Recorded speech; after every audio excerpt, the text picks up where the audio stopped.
Aileen Carol Wuornos was born Aileen Carol Pittman on February 29, 1956, a leap year baby in Rochester, Michigan. Her parents were teenagers. Her mother, Diane Wuornos, was about 15 or 16 when she gave birth. Her father, Leo Dale Pittman, was a 19-year-old handyman. The couple had already had an older son, Keith, the year before. They separated before Aileen was born. Diane later said she was afraid of Leo. He would go on to be diagnosed with schizophrenia, convicted of serious sex crimes against a child, and sentenced to life in prison. In 1969, he hanged himself in his cell. Aileen never met him. Diane found single motherhood overwhelming. In 1960, when Aileen was 4 and Keith 5, she left the children with her own parents, Lori and Britta Wuornos, in Troy, Michigan, and never returned. The grandparents formally adopted the 2 children that same year and raised them alongside their own younger children, biologically Aileen's aunt and uncle. For years, the children were told Lori and Britta were their real parents. Life in the Wuornos household was harsh. Lori was a strict, heavy-drinking factory worker who used physical punishment. Aileen later claimed he also sexually abused her. Accounts differ on the details, but the household was marked by tension and control. When Aileen was about 6, she and her brother were playing with lighter fluid and started a fire. Aileen's face and hair were burned. She was hospitalized and left with permanent scars that classmates later mocked. Around age 11 or 12, the children learned the truth about their parentage. The revelation deepened their sense of rejection. By early adolescence, Aileen was already sexually active in transactional ways, offering favors to neighborhood boys for cigarettes or small amounts of money, which earned her cruel nicknames. She later said she was raped multiple times as a young teenager, including while hitchhiking. At 14, she became pregnant. She was sent to a home for unwed mothers in Detroit, gave birth to a son in March 1971, and the baby was placed for adoption. When she returned home, her relationship with her grandfather deteriorated further. After her grandmother, Britta, died of illness in 1971, Lori eventually forced the teenage Aileen out of the house. She dropped out of school, lived for stretches in the woods near Troy, slept in abandoned cars or with acquaintances, and began supporting herself through sex work and hitchhiking. In the years that followed, she drifted. She accumulated arrests for disorderly conduct, driving under the influence, and petty theft. In 1976, at age 20, she married a wealthy Florida yachtsman named Louis Gratz Fell, who was decades older. The marriage lasted only a few weeks.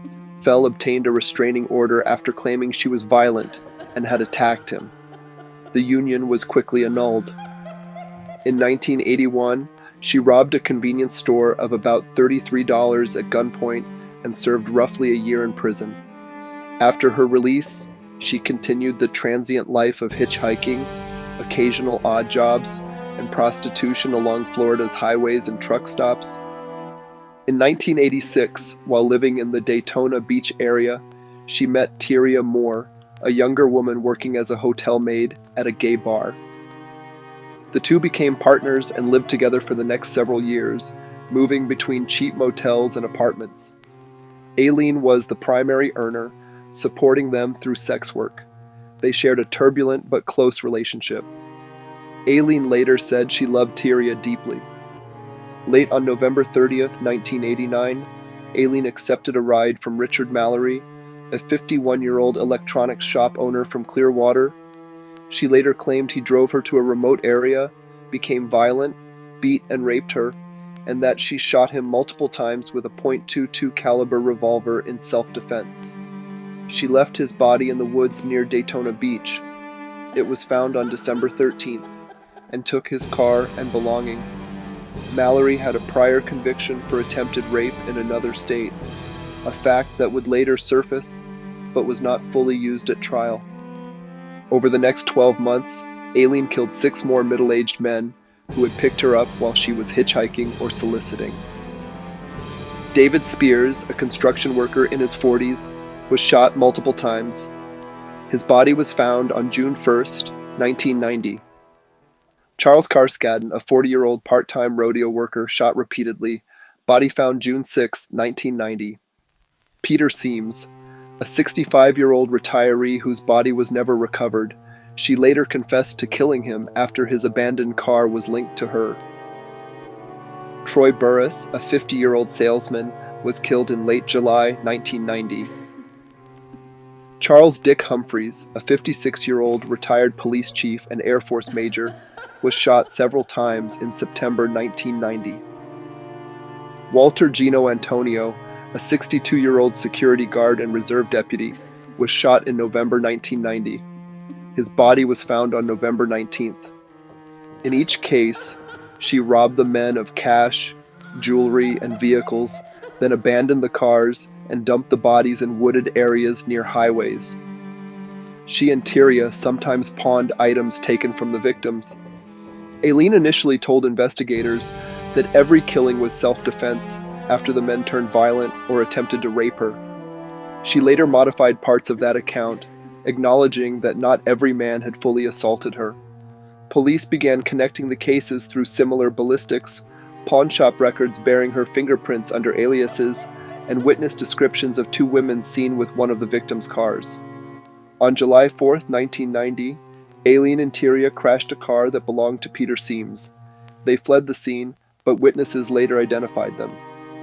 On January 9, 1991, officers arrested Aileen at the Last Resort, a biker bar in Port Orange, Florida.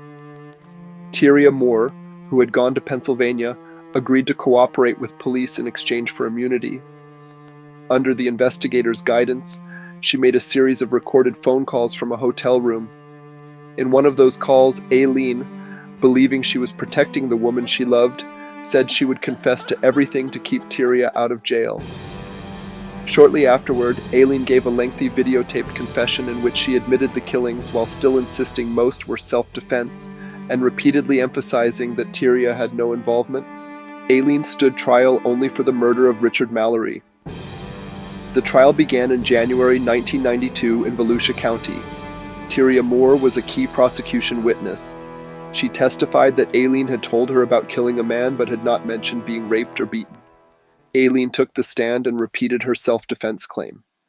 The jury convicted her of first-degree murder and recommended death. The judge sentenced her to death on January 31, 1992. In the months that followed, she pleaded no contest or guilty to the remaining 5 charged murders, saying at one point that she wanted to get right with God. She received 5 additional death sentences. She was never charged in the Seams case because no body was found. On death row, she spent more than a decade. She was legally adopted by a Christian woman named Aileen Wuornos, who had become interested in her case. She gave interviews, sometimes retracted or altered her earlier self-defense claims, and expressed a desire at times to be executed rather than remain imprisoned. Mental health evaluations were ordered. In 2002, 3 psychiatrists found her competent to understand the death penalty. Florida Governor Jeb Bush lifted a temporary stay. On the morning of October 9, 2002, Aileen Wuornos was executed by lethal injection at Florida State Prison near Stark. She was 46. She refused a last meal. Her final statement was cryptic and referenced the film Independence Day. She said she was sailing with The Rock and would be back like Independence Day with Jesus June 6th, like the movie, big mothership and all. From the moment of her arrest, the media labeled her the Damsel of Death, the Hooker from Hell, and later the Queen of the Serial Killers. Her story inspired books, documentaries, including work by Nick Broomfield and a 2025 Netflix film, an opera, and the 2003 feature film Monster, for which Charlize Theron won an Academy Award. The verified record remains that of a woman whose early life was marked by abandonment, abuse, and extreme instability, who supported herself through prostitution, and who shot and robbed 7 men along Florida highways before being tried, convicted, and executed under the law. Thanks so much for tuning in today, friends. We hope you enjoyed our discussion. If there's anyone special you'd like us to discuss next time, please leave their name in the comments below. We're always eager to hear your thoughts, so please don't hesitate to share them. Remember, your support means the world to us. So, smash that like button, hit subscribe, and spread the word by sharing this video with your circle. Until we meet again, keep the curiosity alive. With love, the Midnight Vault.